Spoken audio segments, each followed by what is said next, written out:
Have you ever looked at a map and thought, Greenland is huge? It looks way bigger than most of Europe, right? But then you see it's part of Denmark, a tiny country in comparison. It's a bit of a geographical head-scratcher. What's the real story behind this unlikely pairing? Is Greenland a colony, an equal partner, or something else entirely? Today, we're diving deep into the complex, fascinating, and sometimes frosty relationship between the massive ice-covered island of Greenland and the small Scandinavian Kingdom of Denmark.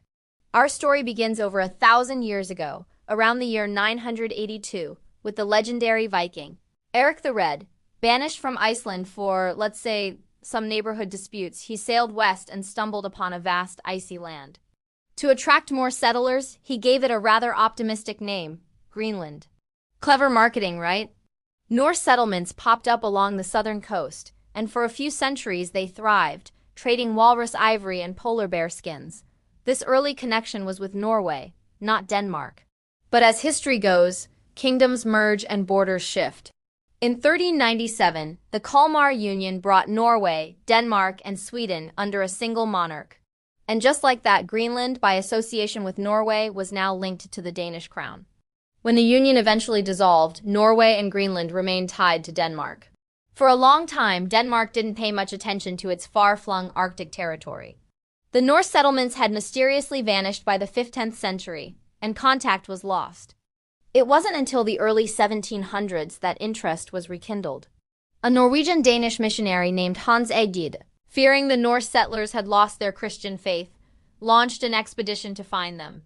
He didn't find any Norse descendants, but he did find a thriving population of Inuit people who had been living there for centuries. Egede stayed, establishing a mission and a trading post, which marked the beginning of Denmark's active colonization of Greenland. This wasn't a military conquest. It was a gradual process of establishing trade monopolies, imposing Danish law, and spreading Danish culture and religion. Throughout the 18th and 19th centuries, Greenland was essentially a closed-off Danish trading colony. The Royal Greenland Trading Department controlled everything, from what goods could be bought and sold to who could enter and leave the island. The stated goal was to protect the Inuit population from the negative influences of the outside world, but it also cemented Danish control. The traditional Inuit way of life, based on hunting and fishing, was slowly but surely altered. Danish was established as the language of administration and education, creating a new social hierarchy. The 20th century brought huge changes. During World War II, Denmark was occupied by Germany. Communication with Greenland was cut off. Fearing a German attempt to seize the island, Greenland's leaders made a deal with the United States. The U.S. was allowed to build military bases on Greenlandic soil in exchange for protection and supplies. This was a pivotal moment.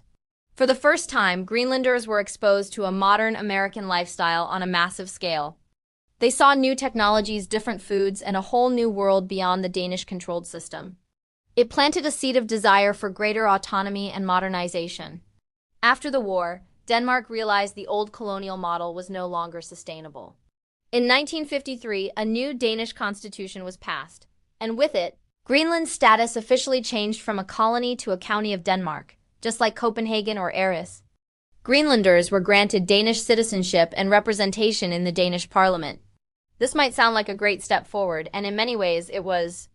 Denmark began a massive investment program, building modern housing, hospitals, and schools. The goal was to bring Greenland's standard of living up to Danish levels.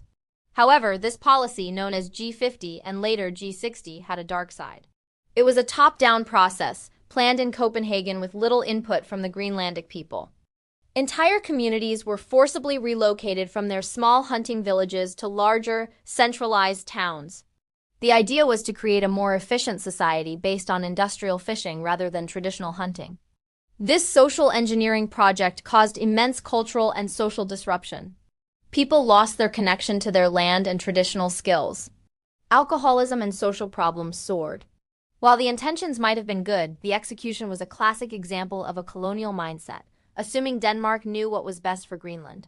By the 1970s, a new generation of educated Greenlanders, who had grown up under this system, began to push back. A powerful sense of national identity emerged, fueled by resentment towards Danish dominance. They wanted control over their own lives, their own resources, and their own future. This led to the Home Rule movement.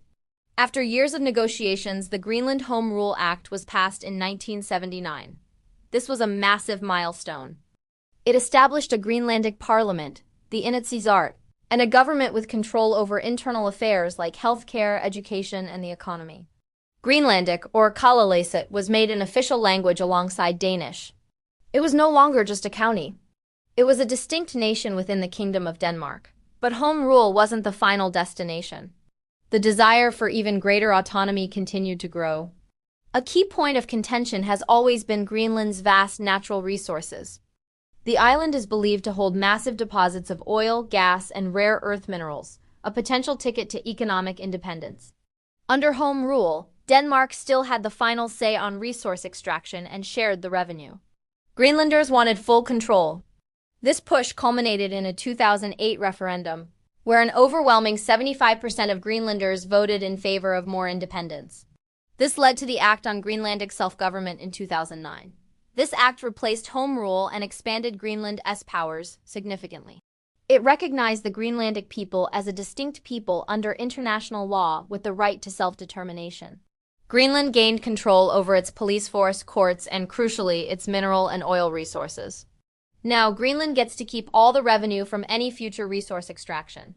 Denmark's role was reduced primarily to defense, foreign policy, and a significant annual block grant. So where does that leave us today? Greenland is a self-governing, autonomous country within the Kingdom of Denmark. It's a unique political status. Greenlanders are Danish citizens, use the Danish krone, and Denmark handles their international relations and defense. However, Greenland has its own government, its own flag, and control over almost all of its domestic affairs. It's not part of the European Union, even though Denmark is. Greenland actually voted to leave in 1985, mainly over fishing policy. The big question on everyone's mind is independence. The 2009 Self-Government Act includes a provision for Greenland to become a fully independent state, if its people choose to. The path is clear. A decision for independence must be passed by the Greenlandic people through a referendum and then negotiated with the Danish government. The biggest hurdle by far is the economy. Greenland is still heavily reliant on Denmark. The annual block grant from Denmark makes up about half of the Greenlandic government's budget. Without that money, Greenland would face enormous economic challenges. The hope is that a boom in mining or tourism could one day replace that subsidy and make full independence a viable option. The relationship between Greenland and Denmark is a journey from colonization to partnership. It's a story of a small nation's struggle for identity and self-determination against a backdrop of global politics, climate change, and economic reality. It's no longer a simple case of a big country ruling a small one. It's a complex, evolving partnership between two very different nations bound together by a long and complicated history. The future is unwritten, but one thing is for sure. The people of Greenland are now in the driver's seat, steering their own course into the future. What do you think? Will we see an independent Greenland in our lifetime? Let me know your thoughts in the comments below. Thanks for watching, and don't forget to like and subscribe for more deep dives into our fascinating world.